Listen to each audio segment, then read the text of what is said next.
Bom, nós havíamos então falado anteriormente sobre as evoluções dos tratados que foram evoluindo, e agora vamos para os últimos desses tratados. Vamos falar do Tratado de Amsterdã. O Tratado de Amsterdã foi assinado em 1997 e ele entrou em vigor em maio de 1999. E não é um tratado com muitos ordenamentos, mas ele é de importância porque ele tratou de direitos fundamentais. É um tratado mais ligado com a questão voltada para a questão dos direitos humanos. Criou-se ali um espaço maior de liberdade, de expressão, segurança e justiça dentro do bloco. A União Europeia envolve muitas questões complexas no que diz respeito à liberdade de expressão, porque você vai encontrar países extremamente liberais, como é o caso da Holanda, como é o caso de alguns países nórdicos. Por outro lado, você vai encontrar países que entraram posteriormente, cujo problema de liberdade de expressão ainda é muito sério, como é o caso da Rússia. A Rússia é um país extremamente violento com relação a essa questão de liberdade de expressão, de comunidade LGBT. Essa coisa toda não é muito bem vista na Rússia. Ainda envolve muitas questões de preconceituosas. E vocês, não sei se vocês têm lido os jornais nos últimos dias, mas um professor na França foi decapitado porque ele mostrou as caricaturas do profeta Maomé em sala de aula. E eu não sei exatamente qual foi o teor da aula, não creio que fosse necessariamente, ele não defendia necessariamente quem o fez, né, quem fez a caricatura, mas ele falava sobre a liberdade de expressão. E quando você mexe um vespeiro, notoriamente em bairros, né, árabes, isso pode acontecer. A França tem um grande número de árabes, né? Eu tenho uma opinião muito restrita com relação a isso. Eu acho que quando você sai do seu país, que você vai para o país, para os países vizinhos, você tem que observar a liberdade de expressão. E eu acho que muitas famílias árabes, elas não conseguem entender que a Europa não é o Oriente Médio e os conflitos são inevitáveis, porque eles querem os benefícios que a União Europeia pode oferecer para eles, mas eles não querem se submeter à liberdade de expressão, que é basicamente um dos pilares da União Europeia, né?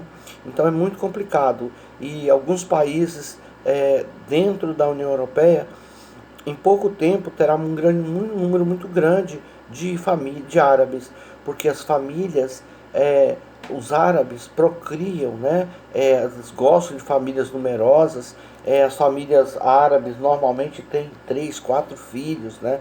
Eles não, e alguns países, por exemplo, países que lidam com a questão do envelhecimento, têm interesse nessas famílias.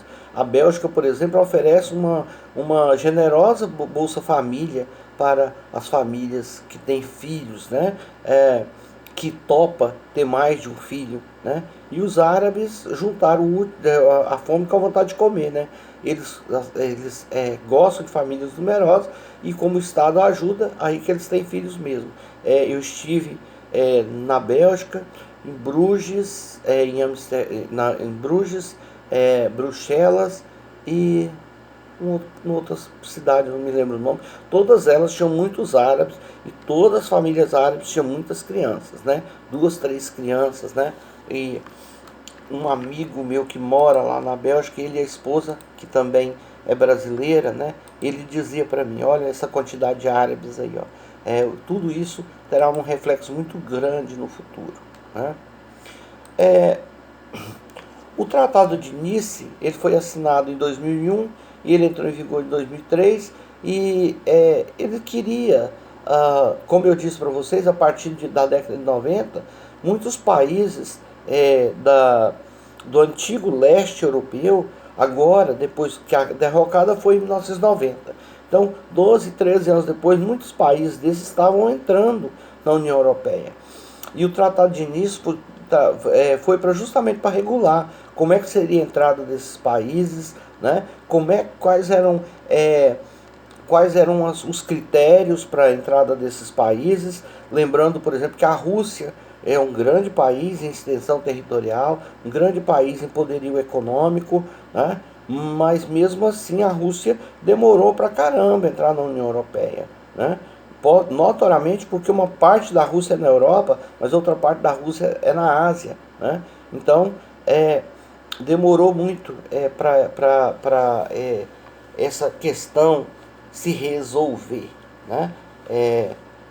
Houve ali muitos questionamentos até a entrada definitiva da Rússia na União Europeia. Notoriamente pela questão financeira, os russos tiveram que adequar e abrirem mão do rublo, né, que era a moeda russa. Eu não sei hoje se eles só usam o euro, eu acho que só usam o euro, acho que não usa mais o rublo lá não, né? Eu tenho contato com algumas pessoas de lá, mas eu realmente não sei exatamente como ficou essa questão do dinheiro lá, né? Bom, o segundo Tratado de Roma, ele foi firmado em outubro de 2004 e ele criou a Constituição Europeia. É um compêndio de leis, foi muito criticado porque ficou muito grande, né? 265 páginas, mas as pessoas que defendem a União Europeia defendem que, vocês podem ver que aqui agora em casa tem um gato, né?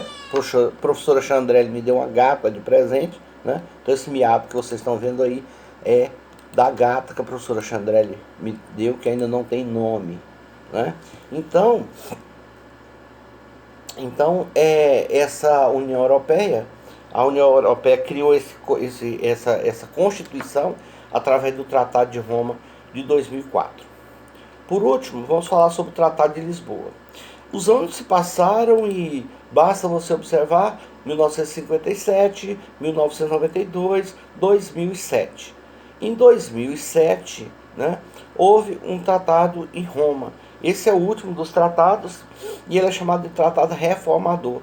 Por quê? Porque a partir daí, ele vai entrar em vigor em 2009, através do Tratado Reformador, ele criou, né, eu defino assim, ele remodelou a União Europeia, né? Ele foi lá e fez uma faxina na União Europeia, observou-se ali quais eram as questões que funcionaram nesses últimos anos, observaram quais eram as questões que não tiveram o efeito desejado. Então eles criaram, né, uma situação bem mais, por assim dizer, bem mais crítica, e reformulou inclusive os assuntos que o Parlamento Europeu resolvia com maioria simples, né? Remodelou toda essa questão, e talvez uma das questões mais importantes é porque ele criou um presidente do Conselho Europeu, né, que é uma espécie de secretário, né, primeiro secretário, e criou também, né, um alto representante da União para os negócios estrangeiros. É como se fosse um embaixador da União Europeia, ou uma pessoa que pode sair falando em nome da União Europeia nas relações, nas transações externas. E dentre essas questões também, outra coisa que muito importante no Tratado de Lisboa foi a questão que lembra lá daquele tratado que falava sobre direitos fundamentais. Aqui, depois do Tratado de Lisboa, esses direitos fundamentais passaram a vincular todos os membros.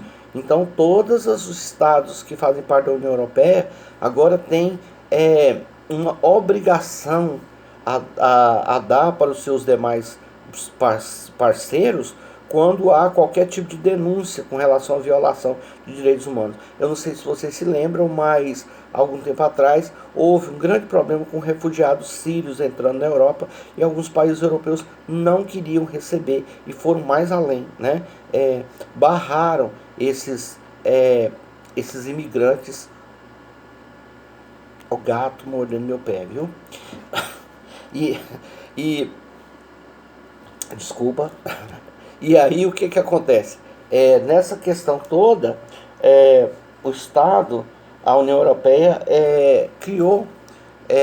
vinculou esses direitos fundamentais. Então, esses países aí que violaram tiveram que responder. Eu não sei se vocês viram, mas houve barcos que viraram ali no Mediterrâneo, e na chegada em solo houve uma cena que chocou muito, né? Um pai com uma criança morta nos braços. Isso chocou muito o Parlamento Europeu, a ponto de sentarem e decidirem como fazer e remodelar, né? Para que cada estado pudesse receber um pouco dos imigrantes, para não ficar pesado para um estado só.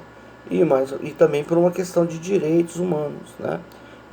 A Turquia, por exemplo, foi uma grande prejudicada, porque a Turquia tem uma parte da Turquia que é na Ásia, né? Ali tem o Estreito de Bósforo, que liga a Turquia até uma parte da Turquia europeia, a parte da Turquia asiática. E grande parte dos refugiados entraram por ali. E a Turquia, então, pediu ajuda ao parlamento, dizendo que não tinha condições de ficar com aquele grupo tão grande de imigrantes, né? E precisava e não pode, como eu já falei para vocês lá no nono semestre, se você não pode pura e simplesmente deixar as pessoas entrarem, né, dentro do seu estado sem fazer uma triagem dessas pessoas, sem poder observar quais são as procedências dessas pessoas, né? Bom, por aqui nós terminamos. Eu vou agendar depois com vocês uma aula para para revisão da matéria, tá bem? E provavelmente para o pessoal no matutino será na quinta, e para o pessoal do noturno será na sexta, tá bem? Até lá, até mais. Tchau para vocês. E o gato aqui não quer sair da cena, né? Um abraço para vocês.